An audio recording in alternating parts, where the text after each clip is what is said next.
Olá, sejam todos muito bem-vindos ao Conversa de Jornalista, o programa da Associação Rio-Grandense de Imprensa. Eu sou a Tatiana Gomes e faço parte do Departamento de Divulgação da ARI. Hoje nós estamos aqui ao vivo, aqui na Feira do Livro, edição número 70, aqui na Praça da Alfândega, em Porto Alegre. E o nosso estúdio, ele foi batizado com o nome de Estúdio do Livro. O nosso estúdio é uma parceria da ARI e da Câmara Rio-Grandense do Livro. E os mais 8 veículos do interior e da capital também. Que legal. Bom, um tema que nós vamos apresentar aqui hoje é um tema necessário, instigante, fundamental, que faz parte da nossa vida, da nossa rotina, faz conexão com relações sociais, familiares, profissionais, governamentais, ambientais e por aí vai. E para isso, para a gente conversar sobre esse tema, nós trouxemos aqui o publicitário Gil Curtis. Gil, é um prazer a tua presença aqui. Muito obrigada. Seja muito bem-vindo. Boa tarde. Boa tarde, Tatiana. Boa tarde, pessoal da audiência, seja no mundo digital, nas plataformas, seja via YouTube. Eu aqui fico muito honrado com o convite e extremamente alegre aqui para conversar um pouco contigo sobre um tema tão caro para todos nós, que é a inteligência artificial.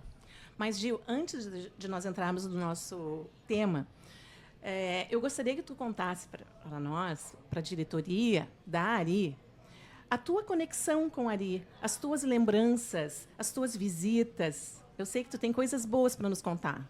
Ah, legal, é uma oportunidade interessante, um flashback bacana. O meu vínculo com a Associação Rio-Grandense de Imprensa, com a ARI, está no meu berço, né? Por quê? Porque, primeiro, o meu tio Abel Gonçalves, irmão do meu pai, João Batista, foi um jornalista muito importante na história do jornalismo do Rio Grande do Sul, né? Entre outras coisas, foi o que fez a transmissão do ato da legalidade ali no Palácio, tá? Na época, e ainda hoje, Rádio Farroupilha, né? Então, eu comecei já desde pequeno, né, tendo essa paixão pelo jornalismo, né? Obviamente no DNA, aí na época do jornalismo impresso, porque depois disso o tio Abel foi durante muito tempo a pessoa responsável pelo Diário de Notícias. Paralelo a isso, meu pai também entrou logo mais adiante, né, no mundo do jornalismo e acabou também, eles dois acabaram me influenciando, né, em também querer ser jornalista, tá? E eu conheci a ARI graças a esse vínculo, tanto do tio Abel quanto do meu pai, e eu comecei a frequentar o prédio sede da ARI, ali, aquele maravilhoso prédio. Eu não vou dizer a idade, mas vocês vão ter uma ideia, tá? Esse detalhe pode pular. Posso pular, tá certo. Ali no finalzinho da década de 70, nós estamos falando ali em 78, 79, 80, tá? Foi ali que eu comecei a frequentar, indo inclusive acompanhando o meu tio e o meu pai em algumas das reuniões que já existiam aos sábados lá de manhã, e além disso usando os serviços que a ARI oferecia. Então o vínculo é de décadas. E tu tinha me mostrado a carteirinha, né, Gil? Sim, eu tenho a carteirinha até hoje, né? Eu herdei aí esse traço da minha mãe, né? Uma espécie de museólogo, tá? Eu guardo tudo, né? E o pessoal diz, mas tu é acumulador. Hoje em dia o cara é rotulado de acumulador, né? Quando o cara quer guardar história. Eu tenho a carteirinha do meu pai, de 1976. 11 de março, eu via na carteirinha ali. Isso. Ele com a carteirinha de associado. Então, meu vínculo, né? E a minha paixão pelo jornalismo nasceu, né, desses dois traços aí familiares que me influenciaram e que acabaram, inclusive, depois, né, me impulsionando para fazer vestibular para jornalismo. Então, esse gancho, Gil, eu gostaria de ver contigo o seguinte. Existia um jovem que estava com dúvida na comunicação se iria para o jornalismo, para relações públicas ou para a publicidade e propaganda. Explica direitinho para nós e qual foi a tua escolha depois. Legal. Eu, nessa história aí do vínculo com o jornalismo, eu, né, quando terminei, né, para participar do vestibular, a minha primeira opção foi para o vestibular de jornalismo na URGS, né? E, obviamente, não estava preparado, né? Um curso muito disputado, e não passei no vestibular, tá? E aí eu tentei de novo. Claro. Na URGS. Não passei. Tá? E aí eu acabei fazendo opção, tá? E pelas circunstâncias consegui, né? Tinha condições os meus pais tinham condições, né? E eu também já estava trabalhando na época, tá?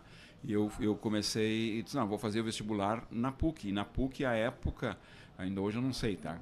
Mas na minha época, tu fazia os 3 primeiros semestres, era o mesmo vestibular, depois do 3º semestre você optava, ou Relações Públicas, ou Publicidade e Propaganda, ou Jornalismo. E aí acabei, nesse meio tempo, aí, nesse 1 ano e meio, eu acabei me envolvendo envolvendo no bom sentido, né? Com o jornalismo, quanto com a propaganda, né? Comecei a participar de uma agência de propaganda como funcionário, e comecei a gostar, mas eu comecei a participar dessa agência por causa de jornal. Essa agência não tinha cliente de mídia, ela tinha um jornal de bairro, criou o primeiro jornal de bairro, um dos primeiros em Porto Alegre, na Zona Sul. Na Zona Sul foi o primeiro, com certeza, chamado Z4. A professora Beatriz Dornelles vai adorar essa história. Foi Artefacto, né, junto com o Cado, o Henrique e o Antônio Borovski, que era morador lá de Belém Novo, com o apoio de um cara brilhante que morava lá em Belém Novo na época, tá? O Dr. Ari Burger, que foi secretário da Fazenda do Triquês e foi o cara que criou a primeira Venture Capital do Brasil, chamada CRP, Companhia Rio Grandense de Participação. Dei uma volta para dizer, né, que eu acabei entrando no mundo da propaganda, mas pela porta do jornalismo, fazendo jornal de bairro, e depois nós fizemos o jornal Mercado Público, 1989. Tá? Que maravilha, transitou por 3 ramos. E aí acabamos avançando, a gente começou a ter clientes, e aí a gente acabou, 3, 4 anos, depois acabamos parando com os 2 jornais e focando só na agência.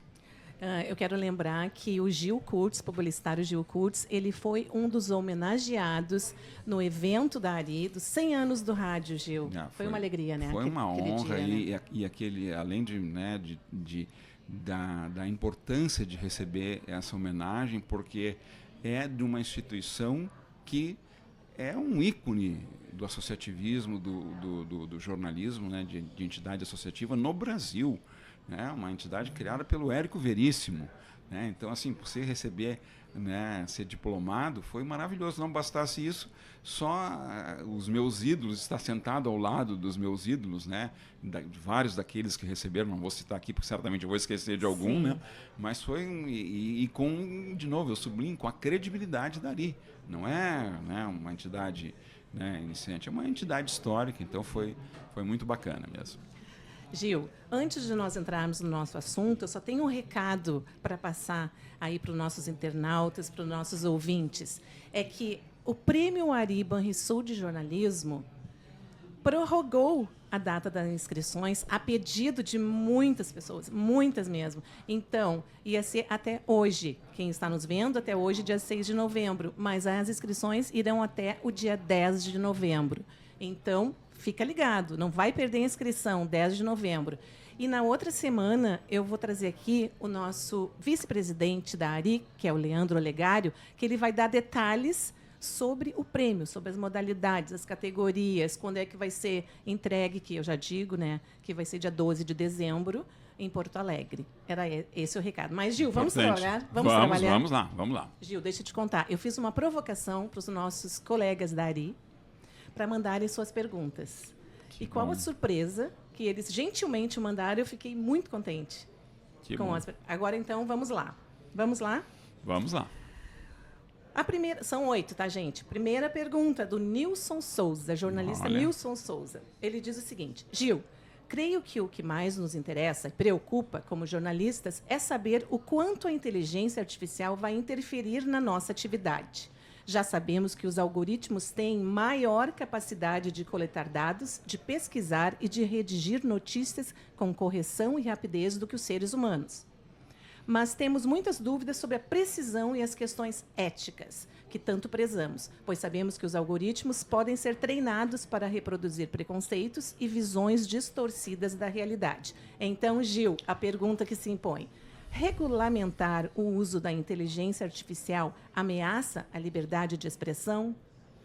Em primeiro lugar, agradeço muito a pergunta, né, mais uma referência aí Nilson Souza. do jornalismo, o Nilson, tá? E é uma pergunta importante, né? Ou seja, traz à tona, né, o quanto essa nova realidade da tecnologia, né, que nos atinge, eu sempre digo, nos atinge para o bem e para o mal. Sim. Né? Em algumas atividades, inclusive pessoais, né, do quanto é facilitado hoje você pesquisar, né, e para o bem e para o mal, de novo. Vai atingir, sim, né, atividade dos jornalistas, mas não vai atingir a atividade, não o jornalista como profissional. Tá? Por quê? Porque o uso da ferramenta ele vai auxiliar. Né? Eu sempre faço uma analogia, tá? E não sei se eu vou fugir do questionamento do Nilson, tá? Mas a analogia que eu sempre faço é o seguinte: vale há décadas. Tá? Se ter a receita, tá, e os ingredientes todos seriam grandes chefes de cozinha, nós teríamos um mundo cheio de chefes de cozinha. Quem é que faz a diferença? É o cozinheiro. Então, no caso aqui, na analogia, né, o jornalista, né, dispondo da inteligência artificial, né, de toda a ferramenta da tecnologia, ele, como um grande chefe ou cozinheiro, ele vai saber usar. O que afeta muito é lá na ponta o consumidor, o leitor, o telespectador, o ouvinte, pela quantidade de, entre aspas, pseudos, né, jornalistas ou influencers, né, que acabam, né, gerando esses absurdos todos. Quanto à outra parte da questão do Nilson, que é a regulamentação, tá? Eu vou te dizer o seguinte: eu não tenho uma posição clara sobre isso, tá? Até porque a minha formação, do ponto de vista não só econômico, mas do ponto de vista social, eu sou liberal. Tá? E aí eu sempre brinco com meus amigos liberais. Eu tenho um monte de amigo liberal que ele só é liberal na economia, mas nas outras coisas ele não é liberal. Tá? Então, assim, eu, como princípio, eu não defendo a regulamentação. Eu acho que tem que ser um processo, né, que ele deve ser ajustado. Mas, infelizmente, talvez, né, tirando a minha carteirinha de liberal, não só econômico, tá, precisa ter alguma arquitetura para estabelecer alguns parâmetros para que não haja que não aconteça o que está acontecendo hoje em relação à geração de conteúdo, que com essa ferramenta nova, né, que é o ChatGPT, né, que você vai lá e faz uma perguntinha no Google, ele te escreve um texto, só que você não sabe, ou grande parte das pessoas, claro que os profissionais ligados à área, os profissionais do jornalismo de ponta sabem disso. O que é? O que a ferramenta faz, ela pega tudo que existe no mundo via os algoritmos e gera um texto. Só que você não sabe se aquele texto, o conteúdo é consistente, se ele é verdadeiro ou não. Então, na minha modesta opinião, tem um papel para os profissionais do jornalismo e, inclusive, para as instituições ou as empresas, né, do setor, para separar o joio do trigo. Né? Quer dizer, assim, não é qualquer coisa que você vai consumir.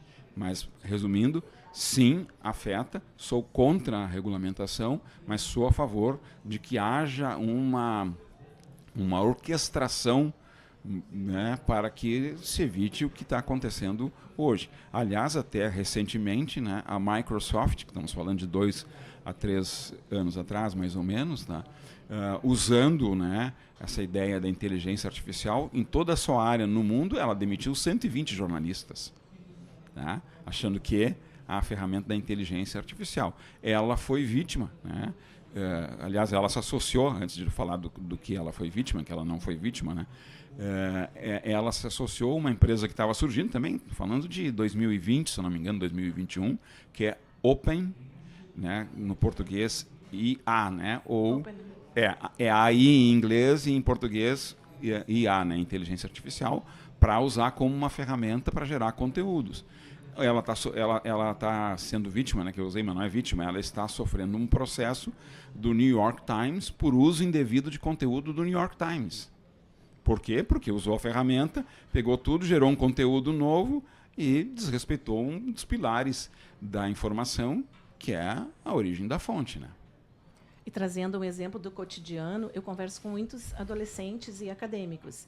E eles me confidenciam, falam, informam que utilizam o ChatGPT sob o ponto de vista dos trabalhos, até do TCC, para ajudar. E eles dizem assim, ó, na brincadeira, um dia a gente vai colocar no final do TCC um agradecimento ao ChatGPT.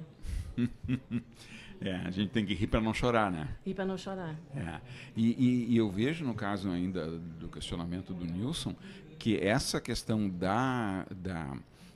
do quanto vai atingir, atinge não só a atividade do jornalista, mas várias outras atividades, né? Inclusive, nesse ano, no Fórum Mundial, uma das pautas foi inteligência artificial e o reflexo na empregabilidade a nível mundial. Então, um dado que é público, está aí de novo, pode ir no chat ou vai no velho e bom oráculo Google, né, que você vai ver lá o que foi a síntese do fórum esse ano. Então, um dos extratos dessa pauta, né, de um dos painéis, é que você teria um impacto nos próximos 2 anos, estamos falando de 2025 e 2026, que afetariam 89 milhões de empregos no mundo. Mas, segundo esse mesmo estudo, que não é um estudo, que é um conteúdo apresentado no fórum, a geração teria esse impacto, mas teria um impacto positivo de geração de mais de 94 milhões de empregos, né? Então, se for usar aquela velha régua, né, que é o índice, você vai ter um saldo positivo, mas é realmente um dado relevante. E, de novo, são projeções, né? E a questão do impacto no curto prazo, essa é mais comprovada. Tá, Gil. Muito obrigada, Nilson, então, pela tua pergunta. Vamos agora para o segundo. Tá. Essa pergunta do Luiz Adolfo Lino de Souza, que é jornalista também, professor da FAMEC. Foi meu professor? Foi teu professor? Eu não vou entregar a idade, mas eu não tive a felicidade de tê-lo como professor. Mas tive outros, né? Sim. Como o ex-presidente da casa, aqui, o Antoninho Gonzalez, foi meu professor. Foi teu professor? Foi meu professor. Então eu tenho que conversar contigo depois que eu estou fazendo um material aí sobre o Antoninho Legal. Gonzalez. Vamos lá para a pergunta, então, do Luiz Adolfo.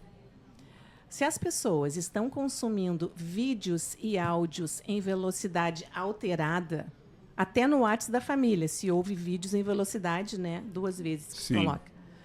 Como vamos capturar a atenção das pessoas, seja na publicidade ou no jornalismo?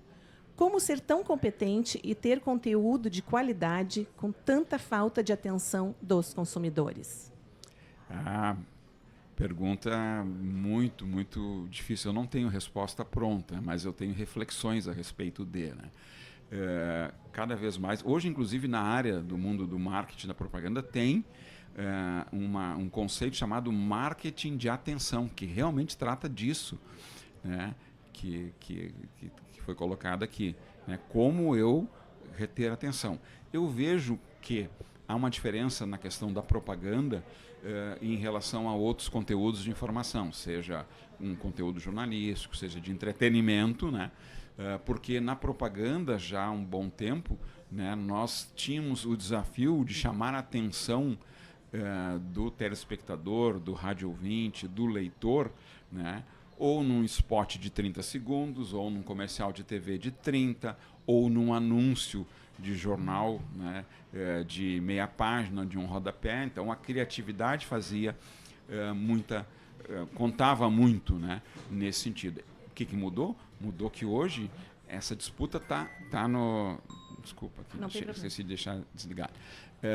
Essa disputa está numa dimensão diferente que nós mesmos, publicitários, temos dificuldade. Como é que eu vou, né, chamar a atenção? Então, esse é o desafio realmente que está colocado e vai nos pautar cada vez mais como eu vou. Tanto é que, assim, no caso de conteúdos, né, como podcast, né? Então, podcast, tu tinha podcast há 3, 4 anos atrás, de 12 minutos, 15 minutos, 20 minutos. Aliás, se for pesquisar no oráculo aí, né, ele vai te dizer a média de um podcast de 10, 12 minutos, e tem outras informações que estão recomendando você fazer podcast, que alguns mais, né, oriundos dessa primeira fase do podcast, eles tem informação recomendando fazer em 2 minutos, exatamente pela atenção. Quer dizer, o que eu fazia em 12, agora eu vou ter que fazer em 1 minuto e meio, 2 minutos. Se não bastasse isso, o menu de opções, como é que eu... Não é só o que eu vou entregar de conteúdo, mas é primeiro a velha e boa, né? A isca, né? Ou a cenourinha, é uma disputa, mas, de novo, na série dos bordões, né, Tatiana? A gente conhece o aluno preparado quando a prova é difícil, porque quando a prova é fácil, todo mundo tira 10.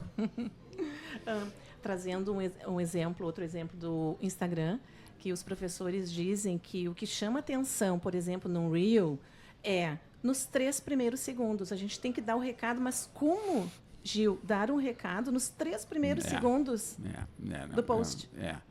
Não tem como, né? E, quer dizer, deve ter, eu não sei, né? A gente não sabe, mas 3 segundos é praticamente impossível.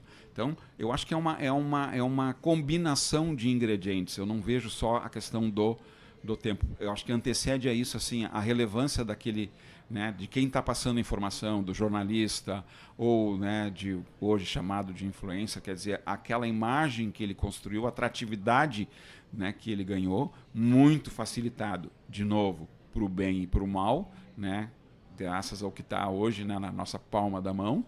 Tá? É isso. Então, tudo isso é uma combinação de fatores. Quer dizer, eu vou chamar atenção no Reels em 3 segundos. Tá, mas até ele chegar para ver se o meu Reels é interessante, eu tenho que ter um trabalho anterior, a imagem, a reputação, né? E isso, de novo, né? Entrevistando publicitário é chato. Lá vou eu com mais uma frase usual, né? Como tudo na vida, tem 2 tipos de medicamento, né? Tem o alopático, o cara está com febre, está com dor, vai lá, toma uma injeção, pum, curou. Tá. E tem o homeopático, né? Que é aquele que você toma doses e vai, né, tá, para resolver. Então, tem coisas no mundo no mundo da informação, que é alopático. Tem outros que é homeopático, né? Uhum. Que aí tem a ver com que a atratividade para esse conteúdo usado no teu exemplo do Reels, de 3 segundos, que é um processo homeopático, não é alopático, né? Uhum.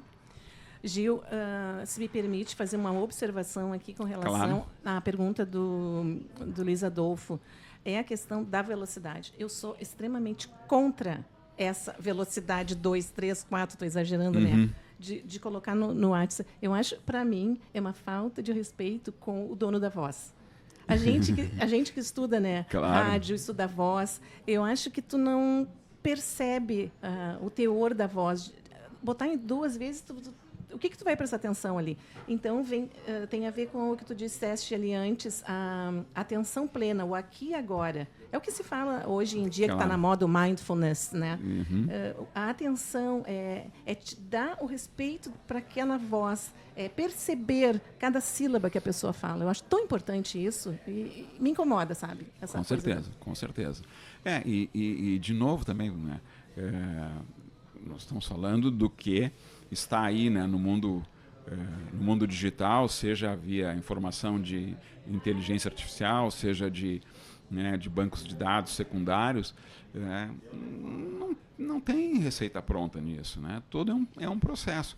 Agora, a gente não pode desconhecer que, por exemplo, essa geração que está mais recente, aí, na faixa dos 15, 20 anos, tem um outro, né, tem uma outra genética, né, diferentemente de gerações anteriores. Então, realmente é captar a atenção, né, não só captar a atenção, mas cooptar a atenção, é uma tarefa complexa. Pois bem, Gil Kurtz, vamos continuar. Agora, algumas perguntas aqui, Gil, talvez tu já tenha abordado. Então, tu quiser fazer um complemento, uma observação, Tá. fica à Não, vontade, tranquilo. tá? Não, todas excelentes. Tá. Com certeza serão. Agora a professora Beatriz Dornelles, foi minha professora também lá na FAMEX. Muito conhecido. Só tem notáveis aí perguntando, Sim. pô, é o teu Sim, peso, hein? é meu peso. A Tatiana entrevistando, pô, só os feras aí, né? Só as referências. E o Gil como entrevistado. E os que não se né? manifestaram, os mais, né, recatados. Tá. Então, a Beatriz Dornelles, que é jornalista e professora. Como a inteligência artificial vai impactar o mercado de trabalho da área de comunicação? Pergunta. A oferta de empregos vai reduzir? Pessoas sem qualificação para comunicação ocuparão os espaços dos comunicadores? Realmente não tem como não constatar, não é afirmar, não tem como não constatar que sim, vai impactar. E não é só na área da comunicação, é em vários segmentos. Tá? Claro que o exemplo que eu citei agora, se pegar uma empresa como a Microsoft, pô, demitiu 180 profissionais de comunicação. Na área da propaganda também. Né? O próprio impacto nem é tanto da inteligência artificial só, mas é da série de instrumentos que você tem hoje na publicidade. Eu tenho hoje, não é hoje, esse ano, não é hoje, o ano passado. Né? Então, assim, há 10 anos atrás, você tinha uma estrutura na agência que você tinha que ter lá. Você tem o redator, o diretor de arte, o diretor de criação, o arte finalista, né? Toda uma... Hoje... Todos segmentados. Tudo segmentado. Né? Vinha o briefing lá do cliente, do briefing do cliente ia para o que era gerenciado pelo atendimento, que depois levava para a área de planejamento, se planejava, se apresentava para a área de criação, para o diretor de criação com a dupla de criação, tal... aprovou a campanha, então tem ajustes, faz os ajustes, depois vai para o estúdio finalizar. E hoje, eu conheço vários colegas, inclusive da geração analógica, da minha geração, brilhantes, que hoje eles não têm necessidade, e da área de criação, não tem necessidade de ter lá. A pessoa mesmo planeja, né, reúne várias competências, né, como criador, como planejador, como diretor de arte, como redator e como finalizador. Eu tenho um amigão meu, mais de um, mas um especificamente que eu tenho mais convívio profissional, entrega para ele tudo pronto. E é da minha geração. Né? E ele se reinventou. Eu acho que esse é o grande desafio que vale também. Eu acho que afeta o emprego, a empregabilidade, mas é uma tarefa de cada um de nós, né, onde a gente vai ter a necessidade de se reinventar. Do próprio jornalismo, antigamente, nós tínhamos a figura do revisor, do diagramador, todo separado, segmentado. Né? O repórter, o editor. Hoje em dia... Hoje tu tem revisor, tu tem revisor ortográfico online. Exatamente. E confiável. Vai lá, um revisor ortográfico, contador de palavras confiáveis. Né? Então, acho que, de novo, né? Então, certamente essas pessoas que tinham só essa capacitação sofreram mais. Agora, aquele jornalista que reunia várias competências, ele foi usar a ferramenta. Tá bom, não tenho mais lá o Gil para revisar. Tá? Até no rádio, antigamente, tinha o técnico de áudio que cortava assim os trechinhos, né? Agora, tu coloca um plugin que chama, né? Um plugin lá. Sisteminha pronto. Vídeo também, né? Guilherme? O Guilherme está aqui para mim. Vídeo também, né? Tu tem aplicativos Sim. para editar vídeo, enfim. Sim, o vídeo mas também. De novo, né, a velha frase, nada substitui o talento. Acho que esse é o ponto. Se as se as faculdades de jornalismo, de propaganda, vão, né, continuar e ampliar a sua capacidade de fazer florescer o talento aquele do jovem que chega lá com 17, 18 anos, que já vem, né, nessa nova genética, né, tecnológica, mas para ele não esquecer que o talento, né, está dentro de nós. Né? Certo. Vamos para o próximo, Gil? Vamos. Agora é pergunta de Cláudio Brito, jornalista e radialista. Outra fera. O homem do carnaval. Também. Olha aí, Cláudio Brito. Pergunta ao Gil Kurtz. Perdão pela ousadia ou ignorância. Inteligência artificial existe de verdade? ou é pura ficção? Como demonstrar e provar? Grato. Abraço, Gil. Talentoso Brito, obrigado aí pela participação e pela pergunta importante, tá? Tem um neurocientista, tá, brasileiro muito famoso, um dos caras mais respeitados do mundo, né? Niconellis, tá? Que tá no YouTube, tá? Vai aí no Oráculo, tu vai encontrar ele, tá? E ele publicou em 2020, né, um livro, uma obra, né, muito importante já dentro desse contexto, né? Não, estamos falando de 4 anos passados, né? Onde ele faz constatações científicas importantes e abordagens importantes, e o título do livro, o verdadeiro criador de tudo, que, se formos traduzir numa palavra ou em duas, é o cérebro humano, né? Então, por mais, né, Brito, por mais que a gente tenha toda essa tecnologia, eu me inspiro muito, né? Tive a oportunidade de ler e sugiro que quem tem interesse no tema leia, né, a obra do professor, porque ela é muito, muito, muito, muito lúcida, né? E nós, agora há pouco, até pela nossa atividade representativa, associativa, faz parte do Fórum Latino-Americano de Defesa do Consumidor, nós fizemos um evento, uma reunião específica sobre inteligência artificial e relações de consumo, o quanto isso afeta. Pô, se afeta as relações de consumo, que dirá afeta nisso. Então, voltando a, não sei se eu respondi a pergunta do Brito, né, mas eu transformo esse título do livro do Niconellis, tá, como um mantra, né? O verdadeiro criador de tudo está aqui. Ótimo, Gil. Agora a pergunta do jornalista Flávio Dutra. Gil, quais os riscos e as vantagens da inteligência artificial para a imprensa? Bom, usando um outro bordão aí para começo de conversa, que honra receber mais essa pergunta do talentoso Flávio Dutra, que eu tive a oportunidade de aprender com ele, porque a agência que eu trabalhei, uma das agências, atendia o grupo de comunicação, onde ele era um dos gestores importantes, tá? Então, tive a felicidade de aprender ouvindo e também dar boas gargalhadas. Caro Flávio, realmente nós temos um desafio enorme nessa temática, e voltando ao que já se tratou em vários momentos, tá? É preciso reconhecer que sim, a área de comunicação, seja na propaganda, seja no jornalismo, não é que vai sentir, já está sentindo, tá? E a inteligência artificial, né, é meio como um fantasma, né?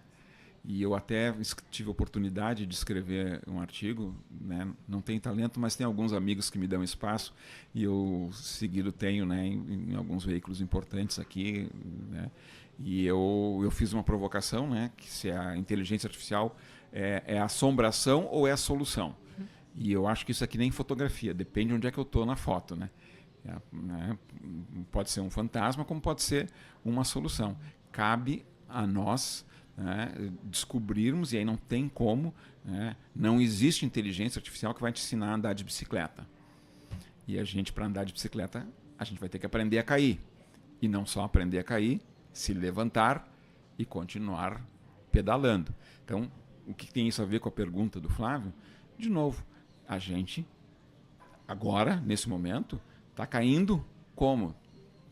Perdendo emprego, né? A banalização do uso da ferramenta, né, dizendo que vai substituir o talento, né? Não vai. Agora, de novo, tá? Na frase, né, também do meu acervo, né, memorial aqui, de bordões, né? Não existe, tá, nada perfeito, tá? Tudo é um processo de aprendizado.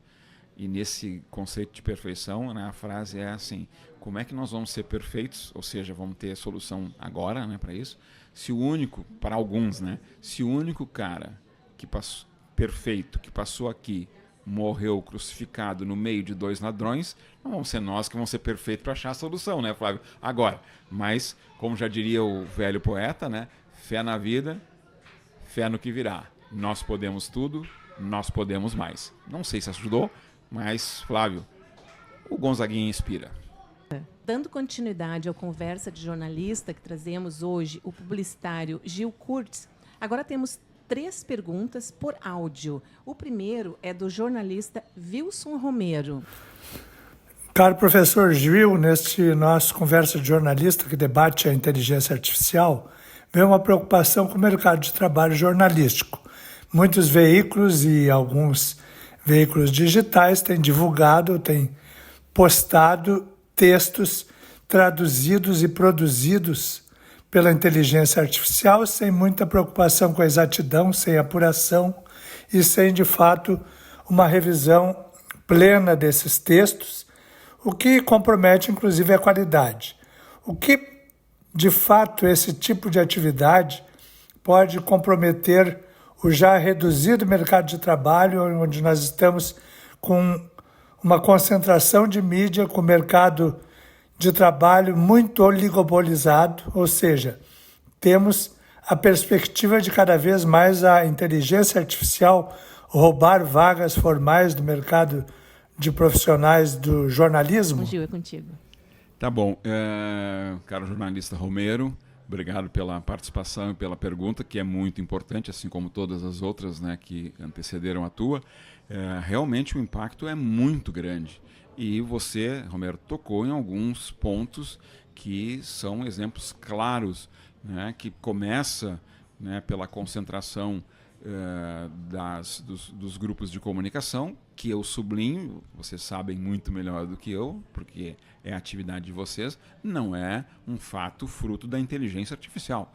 É algo que tem a ver com uma espécie de engenharia, arquitetura econômica, né, de problemas de mercado e assim por diante. Mas voltando à questão do Romero, em relação a afetar a atividade do jornalista, sim, claro que afeta por tudo aquilo, né, que a gente sabe, que é o quanto hoje é possível produzir conteúdo a partir de uma pergunta, né, simples e vai lá vem a resposta pronta. Tá? Mas algo que ainda é um grande ativo dos profissionais de comunicação, dos jornalistas, tá?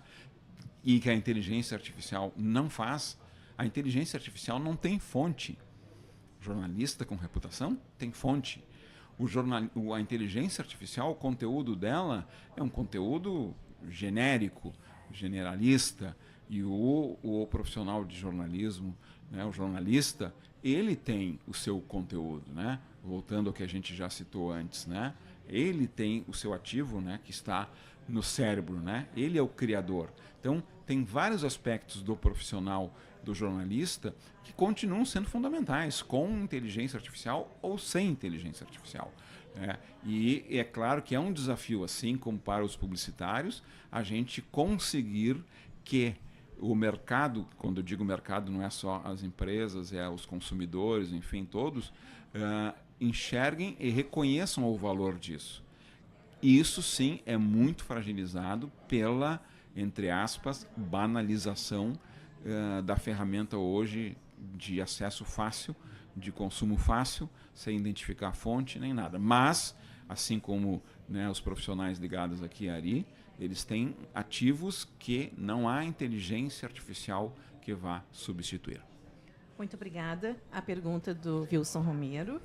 Agora, Gil, nós vamos ouvir a pergunta da jornalista e Relações Públicas Tamara Costa Pereira.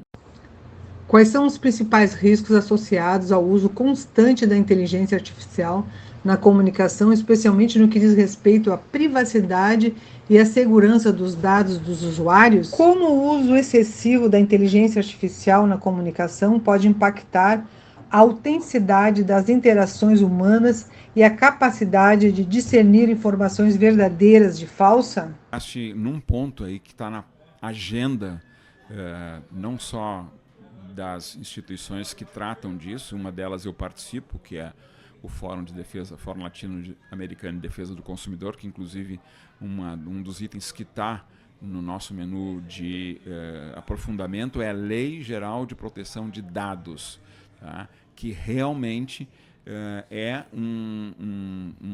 uma realidade muito complexa, que fragiliza, seja as pessoas no quesito do consumo, e aí consumo entendido de forma ampla, né? Não estou falando só de ir lá, pegar na prateleira, entregar meu CPF no caixa, né? Enfim, dar meus dados via um site e assim por diante, mas também de quando eu vou consumir conteúdo e isso afeta a minha proteção, a proteção dos meus dados, né? Então é realmente muito, muito, muito desafiador e acho que nós temos muito ainda que estudar, mergulhar, nos aprofundarmos. Inclusive agora, no mês de setembro, nós fizemos um evento que não tem a ver com jornalismo, mas a gente trouxe o tema de consumo ligado à cultura, né? Então, as questões de consumo com a cultura, que de uma certa maneira nós poderíamos transferir para a questão do consumo de conteúdo, né? O quanto o consumidor está exposto, e é diferente, né, da relação de consumo tradicional. Por quê? E isso é uma face que é um desafio para a área do jornalismo, né, da comunicação, que no caso da cultura, quem me ensinou isso foi um cara que eu sou fã de longa data, que é o Nelson Coelho de Castro, que foi falar para a gente sobre as relações de consumo com cultura, né? Que é isso, na relação de consumo tradicional, você não gostou do produto, você não compra mais, né? E ponto final, ou até acaba continuando comprando por outros motivos. Na relação de consumo com a cultura, você não gostou do espetáculo, não gostou do show, não gostou da peça teatral, você não vai assistir mais. E aí, o que tem a ver com a inteligência artificial? É bem diferente do caso da cultura, porque a questão do conteúdo, diferentemente do espetáculo que eu estou lá assistindo e não gostei, não vou aplaudir, não vou mais assistir, a minha fragilidade enquanto consumidor de conteúdo, ela é absurda, porque eu não tenho como, dado a enxurrada de informações, eu não tenho como manifestar a minha atitude contrária àquele conteúdo, porque eu estou consumindo, perdão da redundância no uso da expressão, sem saber a fonte, sem saber, de novo, volta ao valor dos profissionais do jornalismo, das empresas, né, que geram conteúdo e que têm reputação, que está somada à reputação da empresa, da sua marca, com os profissionais que fazem que aquela reputação seja importante. Cabe a nós, consumidores de conteúdo, ter consciência. E isso é uma tarefa milenar. Não sei se eu respondi, Tatiana. Excelente ponderação, Gil. Muito obrigada, Tamara, pela tua pergunta. E agora temos a nossa última pergunta, não menos importante, do jornalista e professor Leandro Olegário.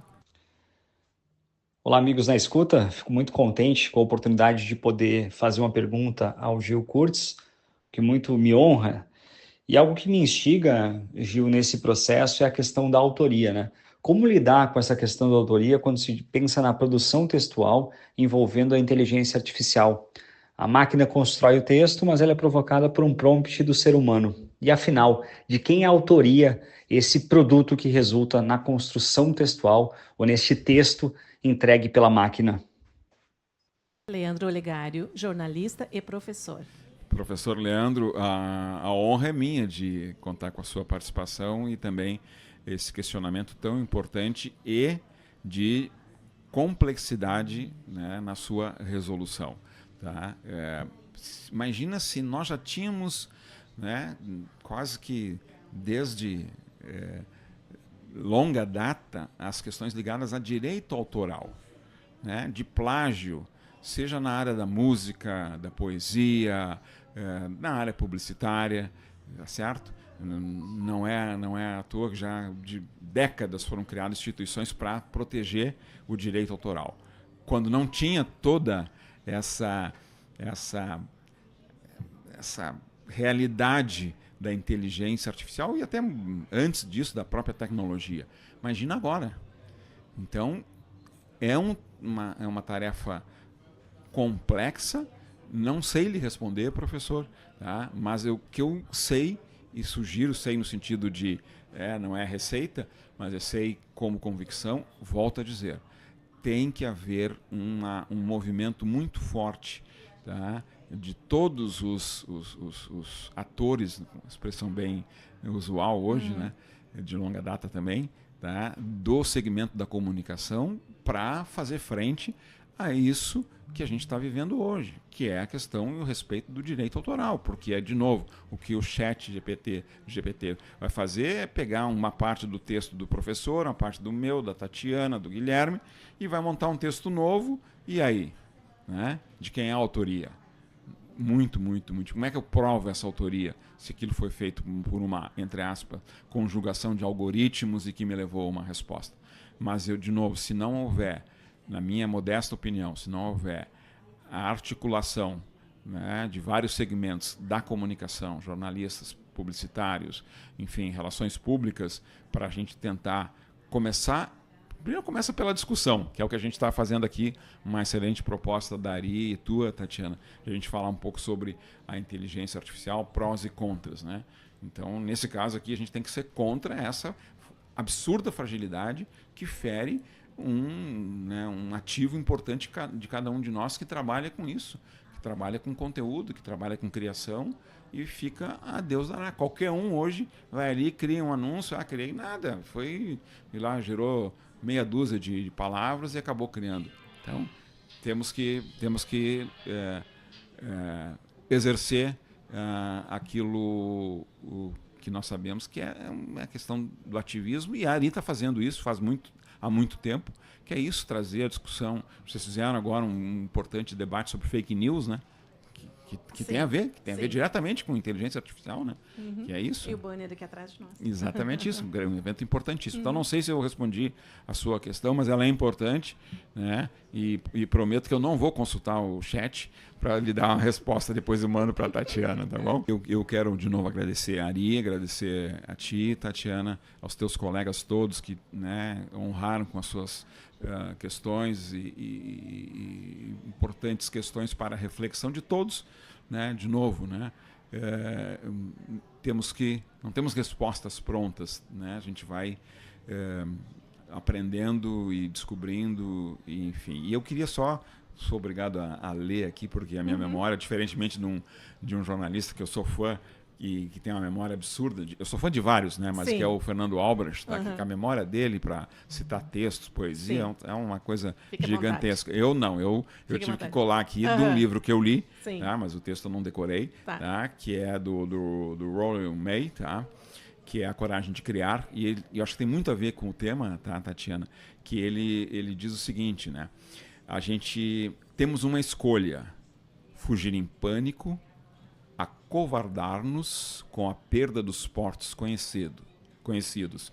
Fazendo isso, abrimos mão da oportunidade de participar do futuro. Acho que tem tudo a ver essa frase do Rolo, né?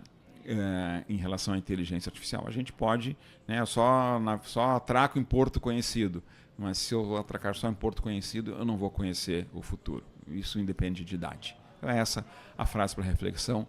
Mais uma vez, muito obrigado, Ari, a ti, Tatiana, ao Guilherme, que está aí também nos dando apoio técnico, e os nossos diferentes, né, participantes de todas as plataformas aí, digitais que nos proporcionaram esse contato aqui. Muito obrigada pela sua presença, Gil, e a gente quer agradecer a você que estava aí conosco, pela audiência, pela companhia, e aos diretores que mandaram suas perguntas, porque é um tema que não se esgota aqui. A gente vai continuar tendo as nossas dúvidas, né? Mas o Gil veio para nós para esclarecer, iluminar alguns pontos obscuros que estávamos. Tenho certeza que a gente vai ser outra pessoa hoje, tá? A gente está aqui. Conversa de Jornalista na Feira do Livro, edição 70. Até a próxima.